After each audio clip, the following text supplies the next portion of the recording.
All right, so I am so disappointed in Sheila.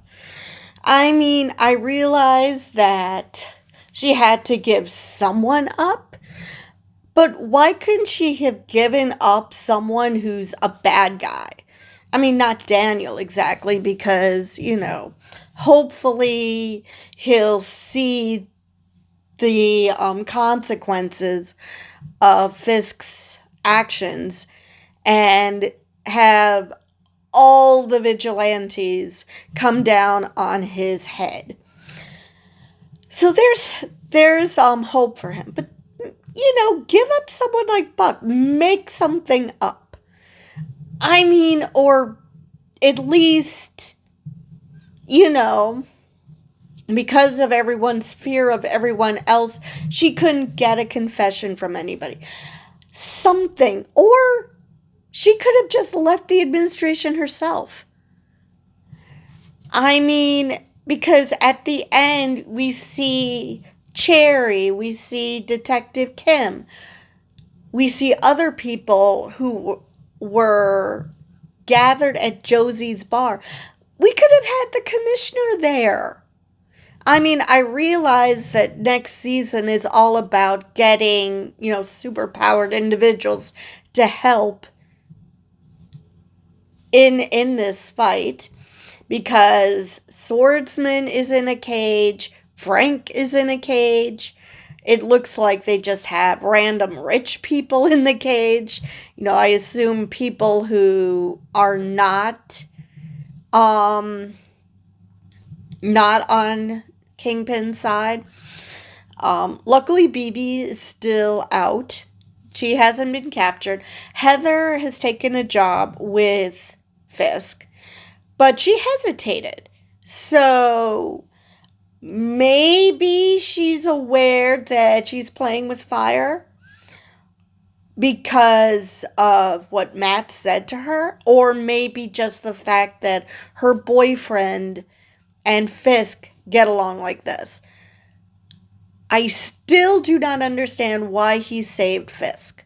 Why did he, I mean I understand story-wise that Fisk is supposed to be the ultimate big bad of Daredevil's seasons, the entire show. But at the same time, it's like, you could have gotten rid of him. Why?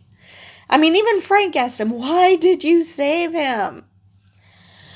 So I'm very disappointed in Sheila. I mean, if I were her, I would have just walked out. I guess she thinks that she could do more good within the administration, but how is giving him up? I mean, maybe she didn't realize that he was going to end up killing him. But considering how she defended Daniel, I'm going to say she does know that's a possibility. And that's why she was crying. But I don't know. Maybe warn him that this is happening and still give him up so he could, not end up dead. I mean, granted, Kingpin used him as to show everybody else what happens when you cross him and scare the bejeebus out of everybody. Um, so yeah, Sheila really, really, really disappointed me. And Buck has shown himself to not be particularly bright. I think the only thing he knows how to do is, in theory, kill people. And I say in theory because he did a hell of a bad job with Matt. I really thought that Fisk was going to bury the hatchet, at least for a little while, that Matt saved his life. No, he decided that he's going to turn Matt into a hero by letting him die of his injuries, and so everyone can celebrate his life without him actually still being a thorn in Kingpin's side. So yeah. Um So Matt, at first I'm like, how did Matt get out of the hospital? And then I realized, oh yeah, Daredevil. So yeah, even with chaos, he was able to get around just fine. Um, but what I don't understand is it sounded like there was a bomb in in his in the bag, the get well soon bag. But yet he went in with a syringe. I assume it was meant to kill Matt, but of course Matt heard him a mile away. Guys, when are you going to learn you cannot sneak up on Daredevil? He has super hearing. Kingpin knows this.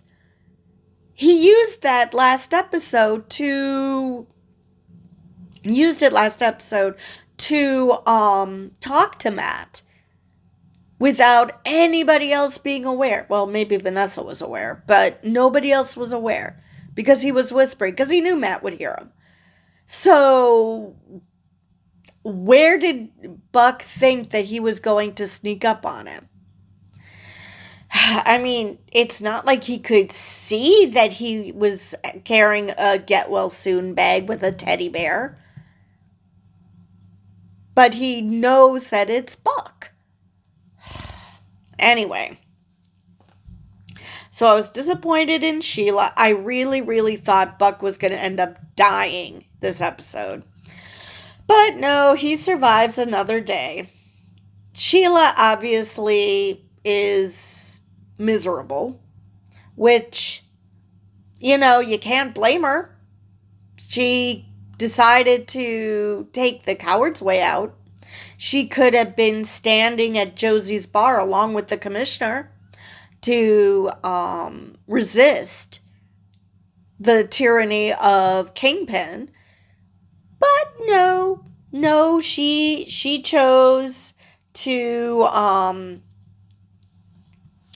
bide her time, which sucks for BB, because BB was supposed to get all these files from the commissioner because she wants to know once and for all if Kingpin was the one who killed her uncle, which we know is yes. Yes, he did. So I'm hoping that she'll somehow connect with Daredevil, because if he can't give her definitive knowledge, Karen certainly can. So yeah. Daniel seems to be perfectly fine. At first you could say, oh, maybe he doesn't fully understand what's going on, that he's that stupid. No, he is that cruel. He is perfectly fine with being that cruel. Now, maybe he honestly thinks that this is for the good of the city. And I wonder at what point is he going to realize, oh shit, no. Like I said, we didn't see much of BB. I really, really hope that next season she's able to piece together the truth, or like I said, get together with Daredevil and Karen and they can just tell her the truth. Let's see. It's too bad that Frank got captured, but I don't care how good Frank is. He was up against impossible odds. Now, if he had Matt with him, then absolutely. If I were Frank, which is the exact opposite thing, kind of what Sheila did, I would, the Punisher cops idolize Frank. Granted, they've completely twisted what he's doing. But, because they, like that one, like those cops that planted meth on this kid, who the only thing he was guilty of was looting. And they shot him dead and planted meth on him. because somehow that would make killing him easier to swallow or something. So obviously that is not a thing that Frank does. He kills the people who are doing the bad things. So not killing people who done, kind of shitty things, but not horrible things, and planting evidence to make them seem more horrible than they really are. That's not what Frank does. And my mom, like I said, when we started this series, she enjoyed the show. This episode, she's like, "Oh my God, this is the most brutal." I'm like, "Yeah, this is typical Daredevil. This is what I was expecting from the very beginning." So I'm kind of disappointed that nobody from Kingpin's inner circle ended up dead, but it's only a matter of time. And from what I'm hearing, next season is going to revolve around making even more of a team, because Cherry, Angie, while it's great that they have cops and former cops to help, this is Kingpin. He isn't your typical person. It takes more to take him down. So what I'm hearing is that next season is about getting the Defenders back together, getting the band back together. Jessica Jones, Luke Cage, Danny Rand, and probably Colleen Wing as well. Since at the end of Iron Fist, she also gained the power of Iron Fist. So, and getting them together and then taking on Kingpin. So that explains why Frank isn't going to be one of the Defenders, because he's kind of caged up like an animal. And unlike the others who are just in cages, Frank is also chained, because Kingpin is not an idiot, and he knows that Frank would be able to get out of said cage if he didn't just chain him up too. I really, really hope obviously they're going to get the people out of the cages next season. I have no doubt about that. But I'm hoping to finally see Frank fight with the rest of the Defenders, and also Swordsman. I want to see Swordsman. And there was a call to Miss Marvel, Kamala Khan. And so I'd love to see her, if not be a big part of the season, make an appearance to help out somehow. Or, since we're talking about Jack, Swordsman, get Kate involved somehow. Because even though her mother is in jail, so he's not her stepfather. He never married her. But still, I'm sure that there is a relationship there. Actually, even more so now that she realizes, oopsies, I pegged the wrong person as being the bad guy. So it's possible they have a great relationship.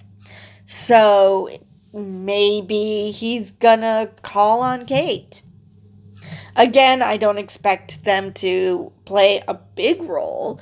I haven't heard anything about either actor being in season 2, but it would make a hell of a lot of sense, because they need to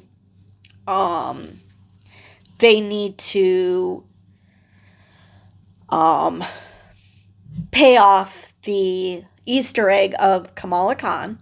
And like I said, you have Jack involved.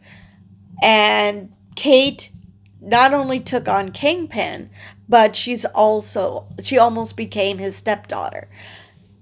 Great way to introduce her into Daredevil. Now you could say that those characters are a bit too silly for something as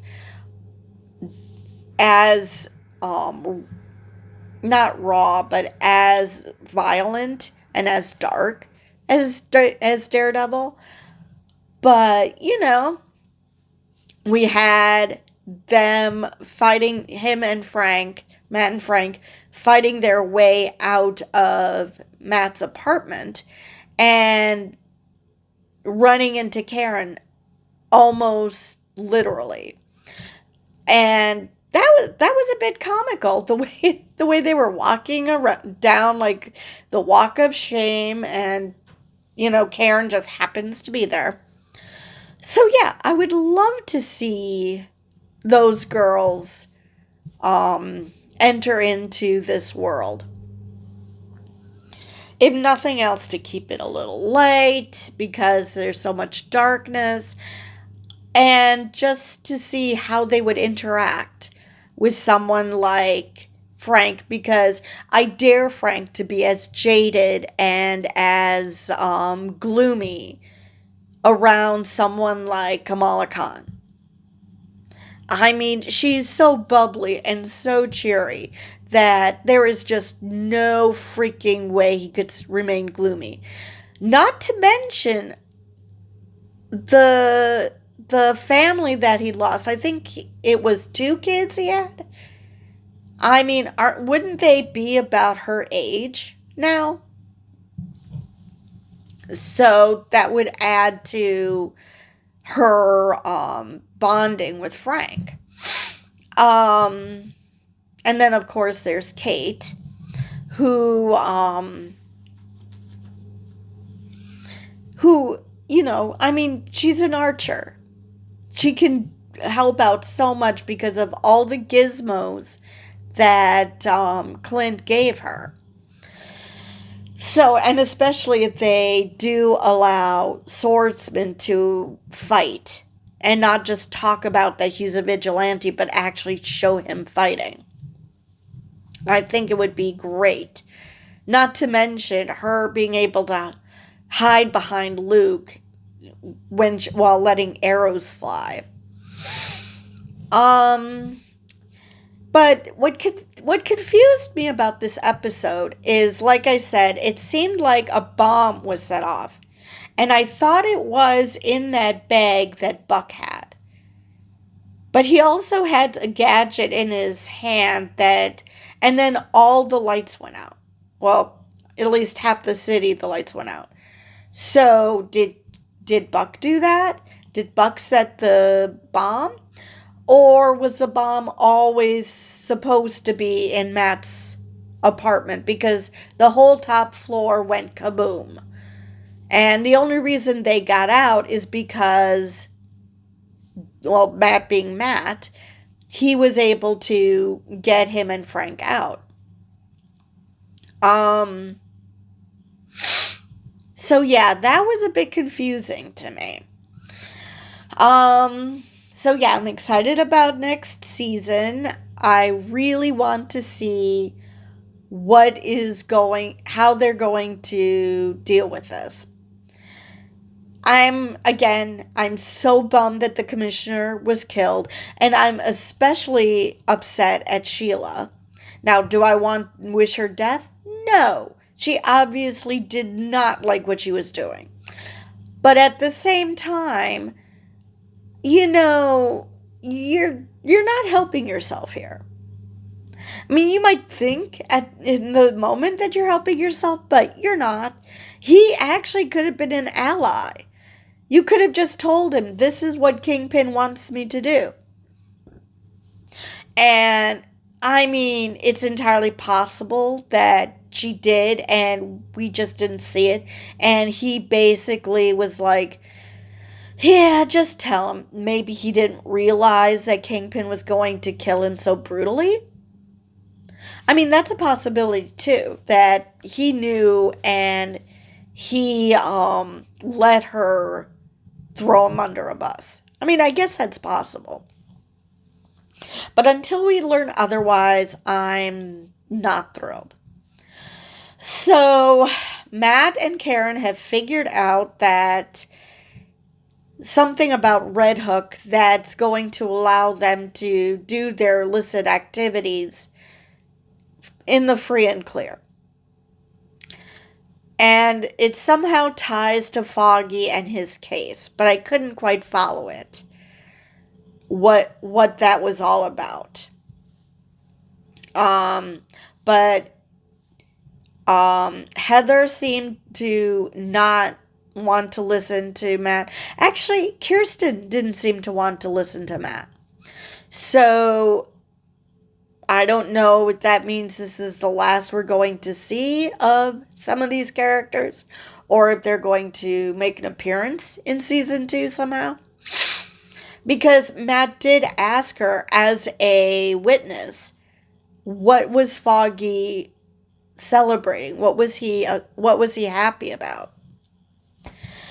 And I've heard, and both in other videos and in the comments, that Eldon Henson, Foggy Nelson, is going to make an appearance in season 2. Now, whether it's just an appearance, whether they're going to make him permadead, or like the comics, they're going to do the secret life of Foggy Nelson, and that he's just in witness protection. That's a possibility too.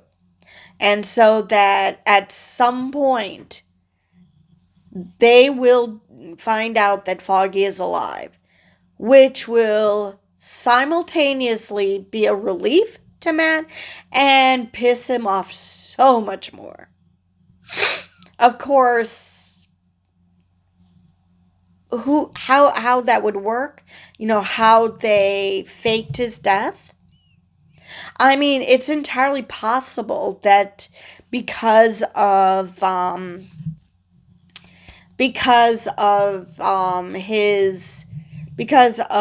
Bullseye's relationship to Kingpin, the fact that he tried to kill him before, maybe he told, he contacted Foggy and let him know. But the fact is, he also killed the witness. So maybe he wasn't in on it, but especially because he's not a fan of Matt either. So you probably wouldn't have a problem with killing Foggy. So it could go either way, because let's face it, Matt, for some reason nobody can understand, saved Wilson Fisk.